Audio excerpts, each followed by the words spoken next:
यह बात बहुत पुरानी है। जब एक छोटा सा गांव था जिसका नाम था सूखापुर। इस गांव का नाम सूखापुर इसलिए था क्योंकि गांव में पानी की बहुत कमी थी।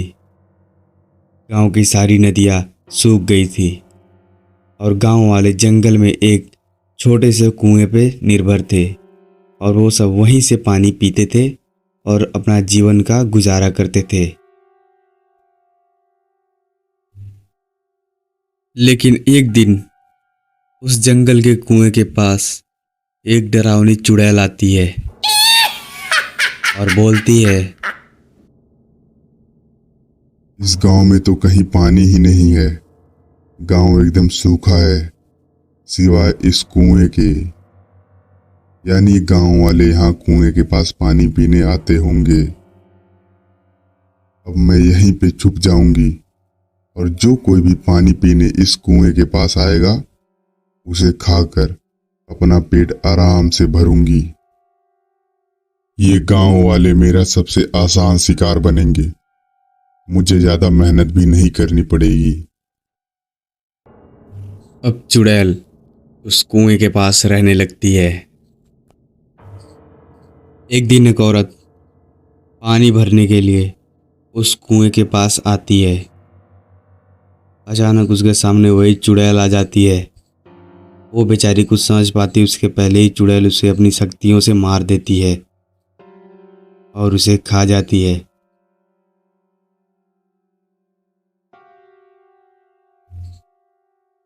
दादी जी, आपने मेरी पत्नी को देखा क्या? मैं उसे कब से ढूंढ रहा हूँ लेकिन वो मुझे मिल ही नहीं रही।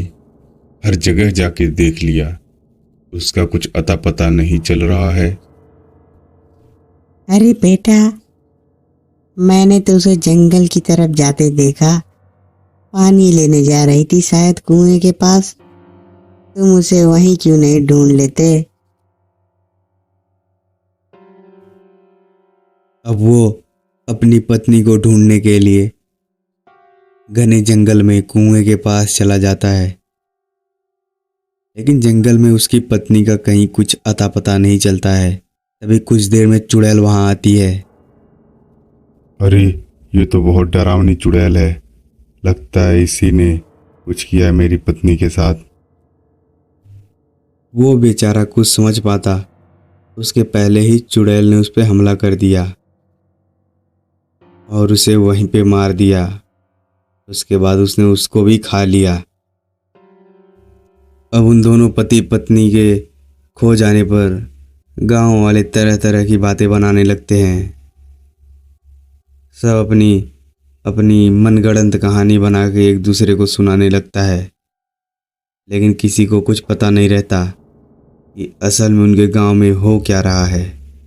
सब एक दूसरे से बहसबाजी करने में लगे रहते हैं। अब दो गांव वाले पानी ढूंढते ढूंढते उस जंगल के कुएं के पास पहुंच जाते हैं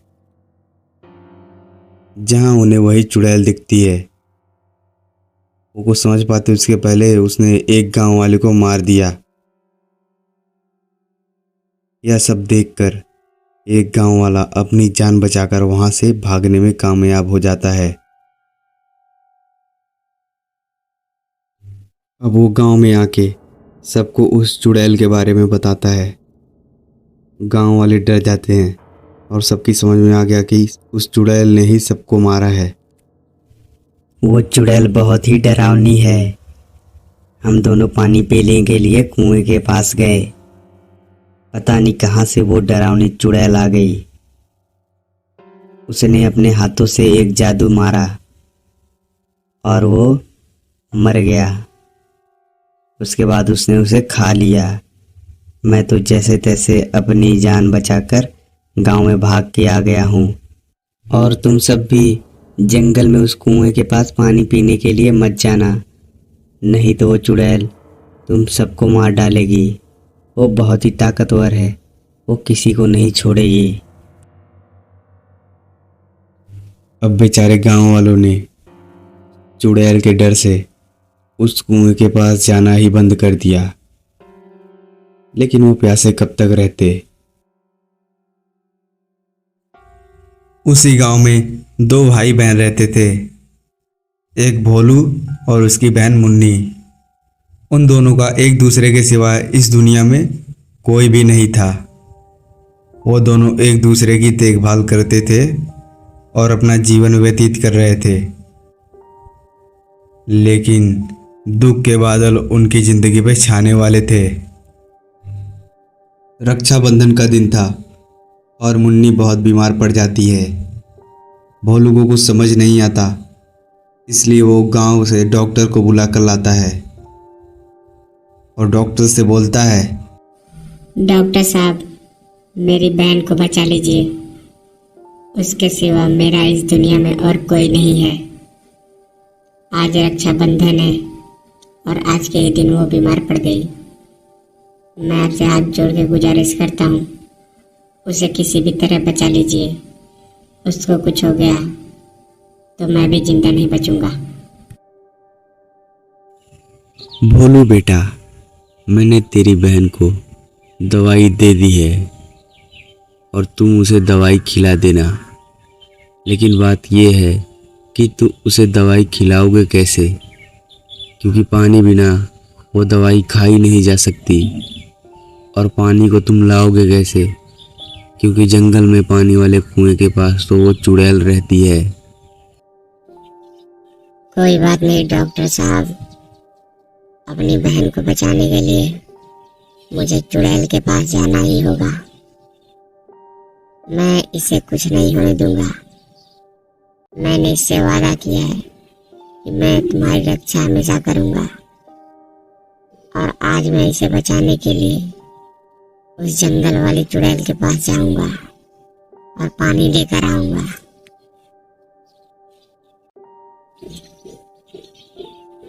तो चिंता मत कर मुन्नी, तुझे कुछ नहीं होगा।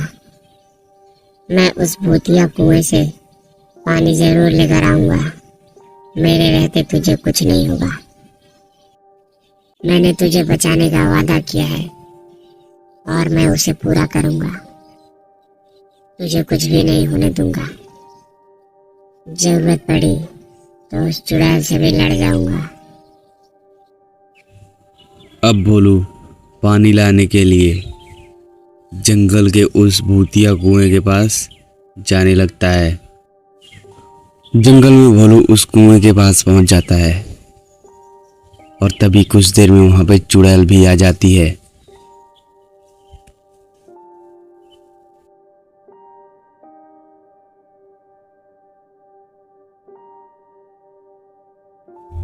हा हा हा हा, एक बच्चा, इससे मेरा पेट क्या भरेगा। गांव वाले तो डर के जंगल में आ ही नहीं रहे और मैं इतने दिनों से भूखी हूं और आज ये बच्चा आ गया। क्यों रे बच्चे, तुझे पता नहीं क्या कि कुएं के पास मैं रहती हूं, या तू बस यहाँ पे मरने चला आया? तुझे डर नहीं लगता क्या मुझसे, जो तू यहाँ आके ऐसे कुएं के पास खड़ा है?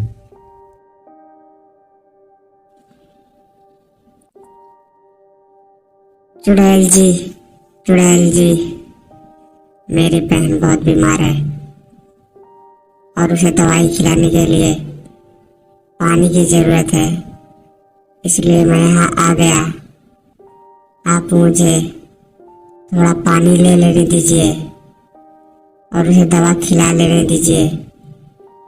उसके बाद मैं फिर वापस आपके पास आ जाऊंगा।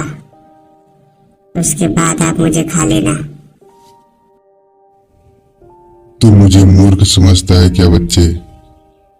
इतने दिन बाद तो एक शिकार हाथ में आया है और वो भी हाथ से जाने की बात कर रहा है। मैं तुझे मूर्ख दिख रही हूं? तुझे तो मैं जाने नहीं दूंगी। आज तू ही मेरा भोजन बनेगा। आधा पेट ही सही, लेकिन तुझे जरूर खाऊंगी। चुड़ैल जी, मुझे जाने दीजिए। मेरी बहन बहुत ही बीमार है। आज रक्षाबंधन है और मैंने उससे वादा किया है कि मैं उसकी रक्षा हमेशा करूंगा। इसलिए मुझे पानी लेकर जाने दीजिए और मैं वादा करता हूँ कि उसको दवा खिलाने के बाद मैं आपके पास आ जाऊंगा। भोलू के बहुत गिड़गिड़ाने के बाद चुड़ैल को दया आ जाती है और वो भोलू को जाने की इजाज़त दे देती है। यहाँ मुन्नी को दवा खिलाने के बाद भोलू वापस चुड़ैल के पास जाता है। वाह बच्चे, तू तो बहुत साहसी और ईमानदार है। तू अपने वादे का पक्का भी है। तूने अपनी बहन की जान बचाने के लिए खुद की जान की परवाह ना की और वापस मेरे पास आ गया। जा, मैं तेरी जान बख्श देती हूँ।